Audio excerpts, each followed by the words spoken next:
Y antes de las preguntas que nos gustaría hacer a cada uno de los participantes en el panel, me gustaría compartir con ustedes algunas de las reflexiones y los criterios que nosotros hemos tenido en la escuela para invitar a las personas que están acá en el panel. De repente lo voy a sorprender porque no le hemos dicho que lo vamos a comentar. Entonces, en primer lugar, hemos buscado líderes. Y hemos buscado líderes en el entorno organizacional y empresarial en Perú que son apasionados y reconocidos por sus valores, por su integridad en su vida personal y profesional. En el segundo lugar, son líderes, son ejemplos a seguir y por ser realmente emocionalmente inteligentes. Son apasionados por crecer y por hacer crecer a los demás que los rodean.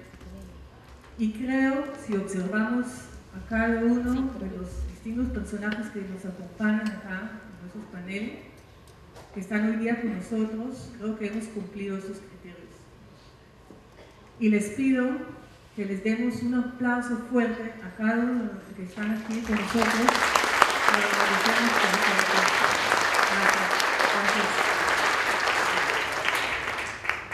En la mañana, el profesor Caruso ha compartido con nosotros su amplia experiencia acerca de la importancia y el rol crucial de la integración de los datos, es decir, nuestras emociones y las emociones de los demás en el proceso de la toma de decisiones. Creo que hemos entendido que es información esencial que no lo podemos ignorar. ¿Cierto, David? Que estamos tan convencidos y espero que hoy día ustedes todos son convencidos. ¿Y por qué? Porque la habilidad de manejar efectivamente las emociones, no controlar, sino manejar las emociones, optimiza nuestro talento, el talento de todos de nosotros. Pero ser líder talentoso ya sabemos que no es suficiente, porque estamos trabajando en una organización, en un entorno organizacional. Y es la responsabilidad de nosotros, de los líderes, de sostener este talento. Y para ello se requiere una cultura organizacional fuerte que está fundamentada en nuestros valores. Y en la tarde vamos a escuchar a Simón Dolan hablando sobre la importancia de los valores. Porque esos valores es realmente lo que nos vale. Esos valores son valores de la organización, son valores para la gente, esos valores que aquellos que nos guían de qué y cómo hacer. Entonces, de esta introducción me gustaría preguntar a ti, a Blanca. No por nada, Kimberly Clark, bajo de su liderazgo, ha ganado durante 3 veces el premio El Mejor Lugar para Trabajar. Y creo que todos hemos reconocido este importante logro. En tu último artículo en Gestión has mencionado que uno de los indicadores para que la gente se siente a gusto en el trabajo es la pasión y la felicidad por el trabajo. Pero también has mencionado algo sumamente importante en este artículo. Y has mencionado que los factores principales para lograr este reto es a través del reconocimiento, a través de la celebración por los logros, pero también de una constante, exigente y transparente feedback, retroalimentación para cumplir los objetivos. Entonces, cuando reflexionamos sobre esta pregunta, lo que pensamos es, si tomamos como un ejemplo el valor de trabajo en equipo, que es un valor bien reconocido en Kimberly Clark, uno de los valores importantes de Kimberly Clark. Pregunto, ¿cómo han logrado traducir este valor a la realidad? ¿Cómo han logrado utilizarlo, cuidando y manteniendo la pasión y las emociones por el trabajo en Kimberly Clark? Bueno, gracias por la pregunta y gracias por estar acá, por la invitación de la Universidad del Pacífico. Primero quiero reflexionar rápidamente con ustedes algo que a mí personalmente me tocó, una cita que la leí de un speaker que se apellida Magni, y a propósito de lo que escuché hoy en la mañana a David Caruso, Él decía que si tú le hablas a la gente con la cabeza, lo que vas a tener es su cabeza bien conectada a la tuya. Si le hablas a la gente con tu corazón, realmente vas a lograr llegarles al corazón, pero si le hablas con tu vida, realmente lo que estás haciendo es conectarte con la vida de las personas. A mí personalmente esta cita me generó un cambio desde la perspectiva de cómo tratar con la gente. Y a propósito del trabajo en equipo, en realidad lo que en Kimberly se detecta hace muchos años es algo que es sentido común y es parte de lo que hemos escuchado hoy día, que las personas se sienten muy orgullosas y conectadas justamente cuando pueden lograr un objetivo de la mano de otras personas. En realidad en Kimberly Clark, una de las cosas que nosotros no aprobamos son el trabajo de estrellas. Yo no sé mucho de fútbol y creo que hablar de fútbol hoy día no es muy pertinente. Sin embargo, estrellas como Maradona o como, recuerdo a Maradona, ¿no? Pero ese tipo de estrellas no son las que nosotros particularmente convocamos en nuestros equipos, porque sí creemos en que la fuerza de la mayor cantidad de individuos es lo que va a movilizar a la gente. Y para esto, ¿qué cosa es lo que hacemos en Kimberly? Y a propósito de este artículo que escribí, porque la verdad muchas veces siento que hay personas que creen que un buen lugar para trabajar es solamente un lugar para celebrar, que es un lugar donde la paso bacán, que es un lugar donde me van a celebrar el Día de la Mujer o voy a celebrar el Día del Niño, me van a dar masajes, y de eso no se trata. Se trata de crear un entorno donde la gente sienta, como pasa más del 30% de su tiempo en el trabajo, que sienta que es un lugar como su casa, pero para que puedan desempeñar lo mejor que ellos puedan dar. Y es así que lo que hacemos es fijar un concepto todos los años relativo a lo que queremos trabajar. Entonces, por ejemplo, un año fue Juntos lo Podemos Todo, porque teníamos un tema de desalineamiento entre las áreas funcionales y comerciales. Y así les podría citar varios. Pero en ese sentido, ¿de qué se trata? Juntamos a los líderes de las áreas funcionales y a los comerciales para poder, primero, celebrar los resultados que se han obtenido, resultados donde realmente la gente ha dejado el alma en el trabajo, y resultados bastante exigentes, entonces hay que celebrarlo. Y de ahí lo que hacemos es largar los objetivos, que también siempre son retadores, que vamos a tener que trabajar todo el año. Esta es la primera reunión que se tiene, entonces es una reunión donde se celebra, donde se reconoce, donde se hace el mérito, donde se abraza mucho, escuchando a David Caruso sobre el tema de los abrazos, se abraza muchísimo porque creemos que en realidad este tema de los sentidos, el ver, el tocar, que no sé en otras culturas, pero los latinos somos muchos de tocar, sentimos que eso conecta mucho a la gente. Y luego que hacemos esto, que la gente, lo que hemos hecho es prender esa energía que va a tener que estar prendida todo el año, regresamos y bajamos estos mismos objetivos y retos y celebraciones con la gente administrativa y con la gente de las plantas, que se manejan 2 plantas. Entonces estamos hablando de un trabajo que se hace, yo lo dejé en 1.300 personas, hoy día se está manejando alrededor de 1.600 personas. Pero ¿qué cosa es lo que hacemos ahí? Alineamos objetivos. La gente sabe cuánto se debe vender, cuánto se tiene que rentar, cuál es el indicador de capital de trabajo por el cual vamos a ir y cuál es la puntuación, no el ranking, la puntuación que deberíamos de tener en clima laboral. Teniendo estas 4 métricas complicadas, pero que todos los colaboradores sepan, de ahí lo que nosotros vamos a proporcionar es un ambiente donde la gente sienta que desde su rol puede dar lo mejor de sí. ¿Qué le toca al líder? Al líder le toca acompañarlo durante todo el tiempo. Esta no es una reunión donde solamente le digo, estos son tus objetivos y ya ve tú cómo lo haces. Este es el gran error. A veces solamente nos fijamos en el qué, pero no estamos hablando de cómo. Y el cómo en Kimberly Clark es tan importante como el qué. Entonces, hablamos de un entorno donde la gente va a poder dar lo mejor de sí mismo, sabiendo que todos perseguimos un mismo objetivo, sabiendo que nos vamos a caer en el camino, sabiendo que si queremos que la gente intente cosas, tenemos también que tener una cultura de aceptar de alguna manera algunos fracasos, no fracasos continuos, pero algunas caídas, y que el jefe va a estar ahí para soportar al colaborador. Y un tema que me encantó también de la mañana, que de hecho no lo tenía teorizado, pero lo tomo muy bien de la presentación, es identificar esta motivación adaptativa. ¿En qué momento sonríes? ¿En qué momento te pones serio? En realidad es acompañar, es empatía, pero nuevamente es generar lo máximo del colaborador, pero en un entorno donde él sienta que sus ideas van a ser bien aceptadas, que sus fracasos se van a convertir en éxitos y que su líder va a estar dando retroalimentación continua. Gracias.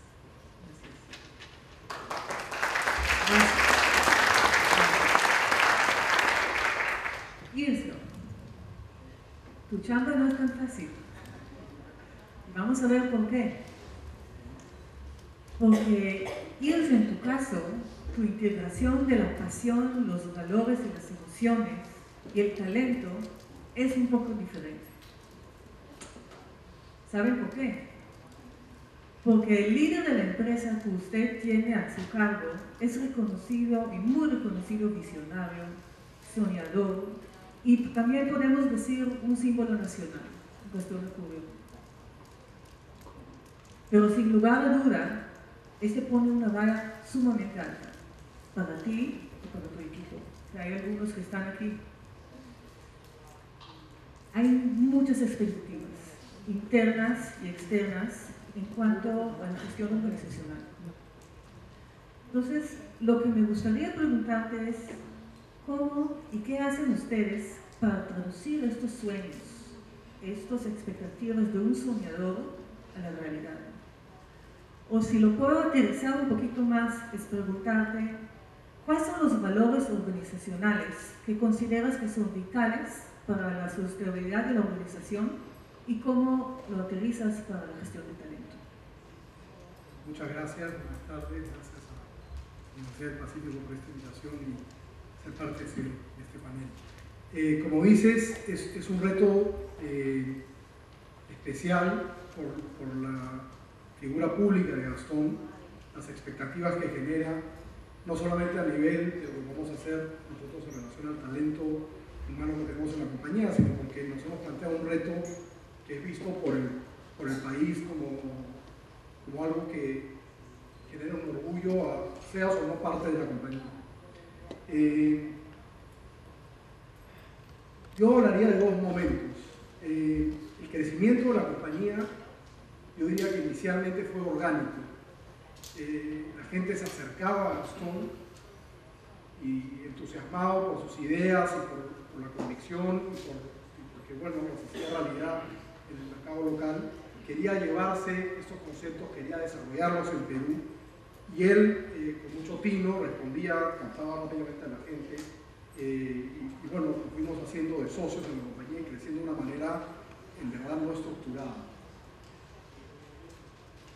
Digamos, cuando llego a la compañía en el 2006 empezamos a pensar un poquito más estratégicamente, no solamente en el crecimiento de la compañía, en términos de número de restaurantes y conceptos y cómo vamos a hacer para conseguir las metas que nos planteamos, sino también desde el punto de vista de talento, de gestión humana, cómo aterrizamos esta pasión y este orgullo en algo que podamos replicar sin perder nuestra esencia, que es la clave del éxito, así lo consideramos todos en la empresa. Entonces, en un primer momento, cuando tienes una cantidad de operaciones, nos pudimos manejar sin tanta estructura de manejo humano. Es decir, había mucha cercanía que todavía tratamos que exista entre los líderes de la compañía y todo el resto de la compañía, por así decirlo. Empoderamos mucho a la gente. Hay una clara creación continua de oportunidades porque se presentan nuevas aperturas, nuevos lugares donde uno puede desarrollarse. Hay contacto permanente con Gastón, etc. Y hay además de este sueño planteado por Gastón que ya se está haciendo cada vez más real o ya es una realidad. No solamente son palabras, siempre hablamos del Perú, de devolverlo al Perú, etc. Y en la compañía eso sucede. Y toda la gente que trabaja con nosotros lo ve, porque hacemos un montón de acciones. Voy a poner un ejemplo muy específico ahora que tiene que ver con los peruanos en general y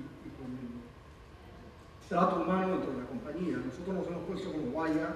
La gastronomía afecta a la economía en todos sus aspectos, la producción, la industria grande, media, pequeña, su tema de servicio, el turismo, etc. Y nosotros creemos que los productores, los pescadores, son los grandes olvidados en toda esta historia. Y ya desde hace un tiempo estamos trabajando directamente en mejorar las técnicas de pesca artesanal, en procurar que se conserven, en comprar directo, a pesar de que eso significa mayores costos para la compañía. Sabemos que el retorno de largo aliento es beneficioso no solo para nosotros, sino para el país y para la industria en general.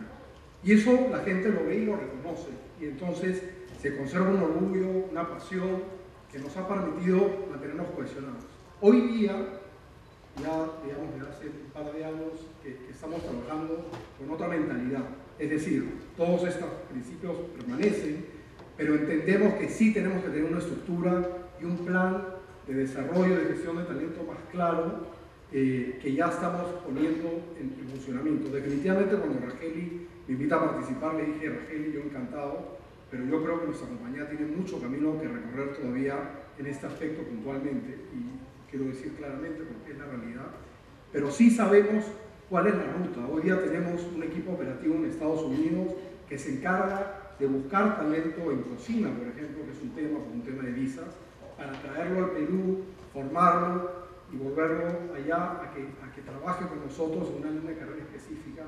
Estamos trabajando todo el tema de perfiles, que ya hemos hecho todo un estudio a nivel de todos los líderes de la compañía para ver cómo mejoramos esos perfiles y los acercamos a esas personas al reto de su puesto y de lo que va a continuar siendo su carrera, trazando líneas específicas de desarrollo. Y esta comunicación a la gente, bueno, obviamente genera una respuesta muy positiva. En términos de valores, que fue tu pregunta, trabajamos con 3 que queremos que resumen a la empresa. Uno, creatividad. Todo lo que hagamos, a ver, un concepto de restaurante no solamente es la comida que recibes en la mesa, ¿correcto? Sino es todo el concepto. Entonces, buscamos que todo lo que hagamos sea único, original y sin límites. Siempre que empezamos a trabajar un proyecto nuevo, no nos planteamos ningún límite. Lo aterrizamos, obviamente, en la medida que vamos viendo, bueno, que este sueño de repente no lo podemos lograr, hay que ajustarlo aquí o allá, pero siempre empezamos con una creatividad al máximo, porque competimos con el mundo, no competimos sino con el mundo, nada más. Creatividad. Segundo, compromiso. Y esa palabra engloba compromiso con uno mismo, compromiso con la empresa, compromiso con el país, compromiso con el cliente, compromiso con los productores, con los agricultores, con el medio ambiente. Y esa creemos que refleja también un valor muy importante de la compañía. Y finalmente, la humildad.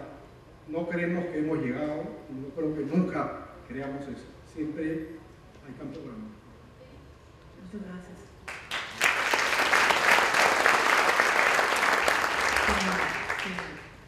Beatriz, ¿te parece que continuamos contigo? Tienes realmente impresionante trayectoria profesional, y cuando yo he leído dije: wow, qué impresionante trayectoria profesional. Y esta impresionante e importante trayectoria profesional te ha llevado a trabajar en diferentes países, en diferentes culturas, y realmente en los 3 principales sectores organizacionales, es decir, en 3 mundos totalmente diferentes. En el sector público, el Estado peruano, en el sector social, organizaciones de ONG, en el sector privado, hoy día como socia en Ernst & Young. Y las preguntas las cuales me gustaría plantearles son: pasión y valores, ¿realmente son iguales, intensos, o tienen diferentes grados de intensidad en los 3 mundos? Y la otra pregunta que me gustaría es: ¿cómo balanceas entre la pasión y la eficiencia en los 3 mundos? Gracias, Raquel, y gracias a ELSA y a la Universidad del Pacífico por estar acá. Un privilegio para mí. ¿Te imaginas gozar calibrando una balanza y hacerlo 5 días a la semana? ¿O te imaginas fiscalizar a los piratas y sentirte realizada o realizado? ¿Te imaginas alegrarte porque una municipalidad en Acora, en Puno, o una municipalidad en La Arena, en Piura, esté haciendo algo bueno para la cultura? ¿Te imaginas batallando por acercar el Estado peruano al ciudadano y ser feliz? ¿O enseñando normas internacionales de información financiera y gozando mirar y arreglar los temas con los contadores? ¿O te imaginas gozar realmente porque le acabas de ahorrar $20 millones a un banco? ¿Puede uno tener pasión en calibrar balanzas, fiscalizar a los piratas, imaginarse las municipalidades en los sitios más remotos o los temas de la MIF? De alguna manera, José Dajes, que es el jefe del Servicio Nacional de Metrología del INDECOPI, goza, imaginándose 5 días a la semana, casi los 365 días del año, que las balanzas, que todo el sistema de metrología de nuestras empresas esté funcionando bien. Y algo parecido le ocurría al abogado Rubén Ugarteche cuando salía en su Caterpillar a aplastar todos los productos bancos. Gozaba, estaba realizado, estaba cambiando el mundo. O a Cecilia Soto, una comunicadora de la Católica, que desde Ciudadanos al Día, oye, en Acora, en Puno, mira, han hecho esto para la cultura y están preservando la cultura aymara. O hace poco, en La Arena, en Piura, mira lo que están haciendo. Y sentía que el espacio público estaba cambiando y la cultura iba a florecer. O a Carolina Guibú, que hoy ella dirige Ciudadanos al Día, y que ella está convencida que premiando el Estado y las cosas que se hacen está siendo el mejor país para su hija. O de alguna manera, Simona Cetineri, en la compañía en que yo trabajo, en EY, que está viendo las normas NIF y me las explica y yo no mucho, pero la pasión que tiene el desborde, podría hablar así, de Paulo y de algunos otros socios. Y es que creo que puedo dar fe que la pasión y los valores no es algo que es propio o exclusivo del sector público, o del sector social o de la empresa privada. Creo que si hablamos de pasión y de valores estamos hablando de propósito y de sentido de trascendencia. Y en mi experiencia, ese sentido de trascendencia no podemos generalizar que los tienen unos y no los tienen los otros, porque es algo natural al ser humano. Y creo que hay dos aspectos que debemos de tomar en cuenta. Uno que es personal y uno que es institucional. El aspecto personal es no qué es lo que haces, sino cómo y por qué lo haces. Es en esta respuesta de qué significado tiene para ti lo que haces que se genera una energía especial y que te conecta con, no sé, casi como estar jugando, siento yo, y creo que lo he visto que existe y que no existe en el sector público, en el sector social o en el sector empresarial. Y a nivel institucional, quizás es más fácil imaginarse este sentido de trascendencia en el Estado peruano o en el mundo de las ONGs, porque la misión es, salvo el caso de Gastón, la misión es una cosa mucho más cercana al bienestar general. Pero perfectamente lo ves en la empresa privada y perfectamente lo ves en el mundo de las ONGs, este sentido, este significado de lo que se hace y que tiene que ver con cómo interpretas la misión de la organización. Creo que en todos estos años de vida profesional he visto personas íntegras y personas que no lo son, personas apasionadas y personas que no lo son en el mundo de las ONGs, en el Estado peruano o en la empresa privada. Y lo que me queda a mí es que pasión y valores, a la primera pregunta de Raquel, es que no es un tema de santos, sino de pecadores. Y lo que propondría es que esto tiene que ver con nuestra capacidad de querer, pero también de frustrarnos, con nuestra capacidad de crear y también de equivocarnos, con nuestra capacidad de confiar y también de temer. En última instancia, tiene que ver con nuestra libertad, con quiénes somos, en qué creemos y qué vamos a hacer de nuestra vida a través de lo que estamos haciendo en cada momento y cómo nos conectamos a nivel personal y a nivel institucional. Y a la pregunta, la segunda pregunta que me hacía, que tiene que ver con el tema de eficiencia, y yo le agrego pasión y valores, este balance. Quizás En los tres sectores es importante. Una ONG que no sea eficiente no es sostenible. Y el Estado peruano, cuando no es eficiente, pasa a deslegitimarse. Y la empresa privada, si no tiene pasión, tampoco es sostenible. Es un tema de dónde es más fácil encontrar este balance. Y creo que la clave, cuando hablamos de eficiencia, es de resultados. Cuando hablamos de pasión y de valores, hablamos de la travesía, de cómo llegamos ahí, independientemente de si es que llegamos. Y el balance está en tener claro cuál es el norte, lo que nos decía Blanca, ¿no? Tener claro cuál es el norte, lograr ese alineamiento, pero gozar la travesía. Porque cuando nos vamos de viaje, lo que importa no es tanto el regreso, sino con quiénes vamos, cómo gozamos y cómo lo vivimos.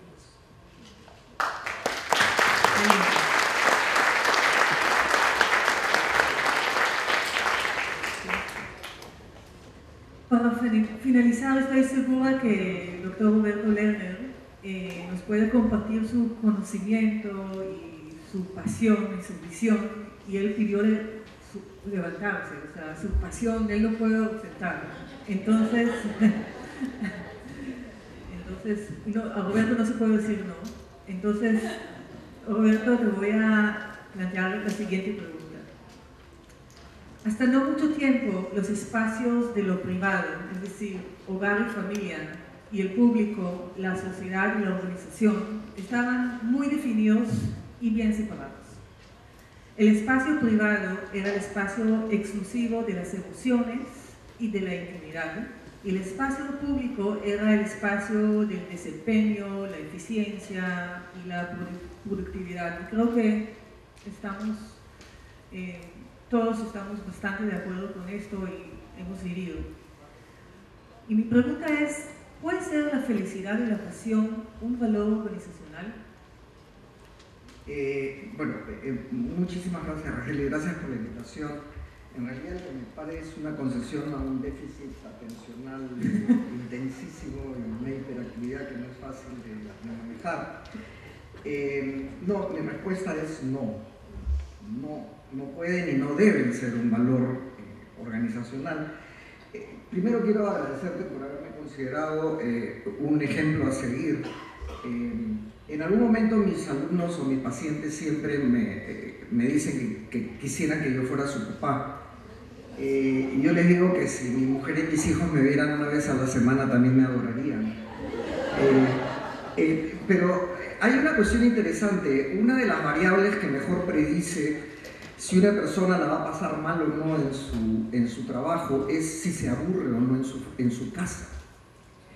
Esto parece contraintuitivo, pero cuando uno se aburre en su casa, cree que estando en su trabajo la va a pasar mejor, pero piensa en su casa. Y eso es justamente un peligro. Y yo soy un especialista en lo cotidiano. Y desde lo cotidiano es que voy a hablar. Dije que no, la felicidad no debe ser un valor organizacional, la pasión tampoco. Una vez me pidieron en una organización que le iba muy bien, pero que tenía, la gente se estaba separando, había muchas licencias por cuestiones de salud. Y yo entré y vi caritas felices por todos lados. En esta empresa somos felices. Y la gente toda estaba sonriendo y te miraba y te escuchaba, y yo les dije, paren ya, sé lo que está pasando. Primero van a tener un calambre acá, porque no estamos hechos para sonreír todo el tiempo. Y en segundo lugar, si tú piensas o actúas como que todo el mundo te cae bien durante 8 horas, obviamente la primera persona que se te cruza en tu casa la vas a matar. ¿Ok? Entonces, no, creo que hay que tener mucho cuidado con convertir la felicidad y la pasión en un valor organizacional. Hay 4 módulos o 4 estructuras en nuestro cerebro que más o menos hoy en día conocemos. Una es el default, es una estructura del ocio, digamos, perdónenme la expresión, del hueveo. ¿Okay? Es decir, es cuando uno no hace nada, cuando uno no quiere nada, cuando uno está en otros mundos, cuando uno está en otras mentes y se han leído las experiencias de Google con el 20% de tiempo de ocio, saben que eso es muy importante. Es muy importante también no querer tanto. Y nos están empujando a todo el tiempo querer algo y hacerlo de una determinada manera. Esa posibilidad de no pensar en nada en concreto, de meditar, de relajarse, del desapego, para hablar en términos más bien budistas, es algo muy importante. Otra estructura es la estructura que tiene que ver con los premios, lo que es rico. ¿Okay? Y sabemos que hay ciertas cosas cuyos logros anticipamos, cosas que no es que las necesitamos porque son ricas, sino que son ricas porque las necesitamos, eso es un punto importante.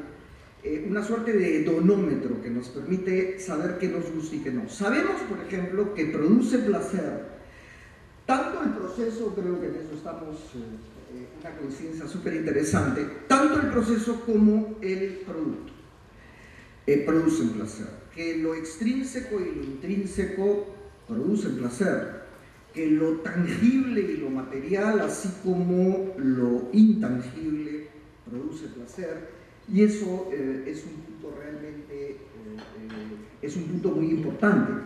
Y hay un peligro en confundir lo que podríamos llamar las leyes del mercado, que están basadas en contratos, con las leyes de lo social, que están basadas más bien en pactos.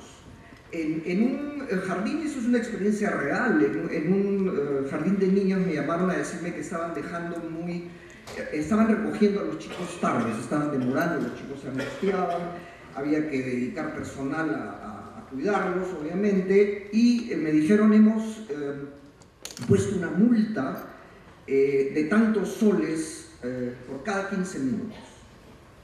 Le dije, se fregaron, los van a recoger más tarde. Porque si tú monetizas eso, entonces hay veces en que me va a convenir pagar y se acabó. Compro ese margen de tranquilidad. A veces hay que usar la culpa.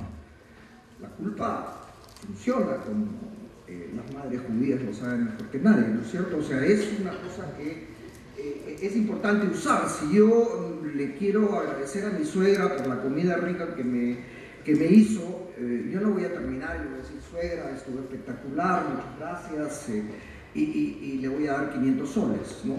No me va a invitar nunca más, obviamente, ¿no? Entonces, el manejo el saber cuándo, sobre todo en situaciones que son cada vez más complejas, antes buscábamos cariño en la casa, hoy en día buscamos cariño en el trabajo, ¿no es cierto? La casa se ha laboralizado y el trabajo se ha hogarizado, porque ahí es donde queremos que nos escuchen, que nos quieran, que nos abracen, y la casa la estamos tercerizando, ¿no? O sea, estamos cada vez más planteando, digamos, especialistas que hacen esto y que hacen lo otro, y hay multitasking y cosas por el estilo. Cuidemos justamente las reglas y sepamos claramente cuándo estamos en un espacio y cuándo en el otro. La tercera estructura es la estructura de la emoción. Las emociones son marcadores. Imagínense, las emociones son sistemas, David y Shimon lo va a plantear también, son sistemas que nos permiten obtener información acerca de nosotros mismos y lo demás, darle un sentido a las cosas que pasan, ¿no? Imagínense que la vida sin emociones sería como un texto sin signos de puntuación, interrogación. Imagínense un texto que no tuviera espacio entre las palabras. No lo podríamos. Hay el caso famoso de Phineas Gage, ¿no es cierto?, que sufrió una lesión cerebral y no sentía ninguna emoción. Pero creo que es muy importante para pensar en felicidad y en pasión tener algo claro: es el reino de lo micro. La felicidad, la pasión y el amor duran poco, pero regresan con frecuencia.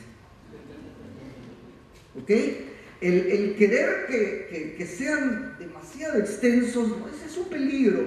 Yo sé que la princesa y el príncipe y la cenicienta se casaron y vivieron felices, pero nunca me he puesto a pensar cómo habrá sido la cenicienta con 8 meses de embarazo. De repente, además, era una pesada, de repente era más simpática que las hermanastras, no sé, digo, yo sé lo que pasó en Pretty Woman hasta que Richard Gere se llevó a Mademoiselle Viviane, pero no sé qué pasó después, ¿no?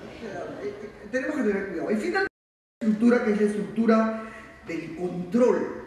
el poder, el ejercicio de la fuerza de voluntad, posponer, planificar, y es importante. Recuerden una cosa, la fuerza de voluntad es una cantidad finita. Si usan para A van a tener menos para B. No recarguen a la gente planteándole demasiadas cosas que tiene que ser así, porque eso es un peligro, ¿no? El conflicto entre el yo presente y el yo futuro es algo que tenemos que manejar. Por eso comenzamos todas las dietas el lunes, ¿no es cierto? Creemos que nuestro yo presente va a tener la fuerza de voluntad, que nuestro yo futuro va a tener la fuerza de voluntad que no tiene nuestro yo presente. Y quisiera terminar con un punto, el sentido del humor. El sentido del humor, más que la felicidad, la capacidad de reírnos de nosotros mismos. Y quiero terminar con un dicho chino que dice: ¿quieres ser feliz una hora? Chúpate unos tragos. ¿Quieres ser feliz unos 2 o 3 años? Enamórate. ¿Quieres ser feliz toda la vida? Conviértete en jardinero. ¿Ok? La jardinería es un muy buen ejemplo de cómo deberíamos tratar de administrar nuestros emprendimientos, ¿no? Combina cariño, tareas pequeñas, cuidado, no son grandes cosas, ¿no es cierto? La jardinería difícilmente es orgásmica, ¿no? O sea, es una cosa que se va pautando, uno va tratando, ensayando, viendo qué funciona, descubriendo, bonito. Y quiero terminar con un chiste. Una pareja de viejitos hace sobremesa en un restaurante súper romántico y ella dice: mira, tengo tanto que agradecerte todos estos años, me has ayudado a aquilatar las cosas, a entender la vida, a superar obstáculos, y así habla, ¿no? Y el viejito le dice: amor, dime la verdad, ¿estás hablando tú o el vino? Y ella le responde: no, amor, estoy hablando yo, pero le estoy hablando al vino. Gracias.